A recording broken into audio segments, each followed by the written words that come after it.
Well, I'm back from Vegas with leaner legs, no debts, no mob hits, and only a passing encounter with a hooker.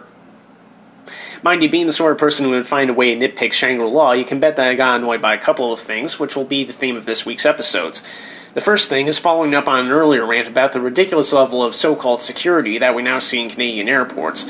Please note, by the way, that despite this supposedly being done in response to terrorist attacks against America, absolutely none of this is being done in America itself. Much of what I said about this on previous episodes came from either news stories or what my parents described when they went to Orlando in January, but now I've seen it firsthand, and it's even dumber than I first thought.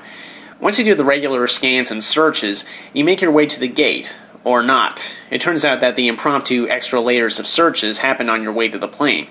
The funny thing about it is, they really don't want you to take pictures of this, but all they're doing anyway is setting up desks from which they can look through your carry-on bag and pat you down.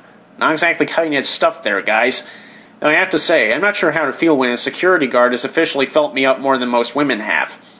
And another thing, why is it that all these new searches are being done by guards in full body armor? I hate to flog a dead horse, but the sort of person who would be bloodthirsty or crazy enough to blow up an airport or a plane probably wouldn't give two shits if you look like a stormtrooper, alright?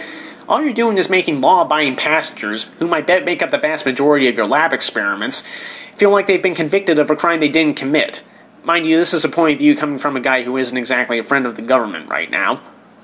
I find it ironic that the Canadian government not only claims to be tough about security, but a loyal friend of Israel, yet willfully ignores the Israeli security procedures, the best in the world, in favor of just intimidating the public. By the way, those techniques in Israel don't consist of racial profiling or invasive searches, but of paying attention to the way people act. You know, a simple thing that only requires a bit of intelligence, some discretion, and an open mind. No wonder the Harperites don't do it. That's it for me.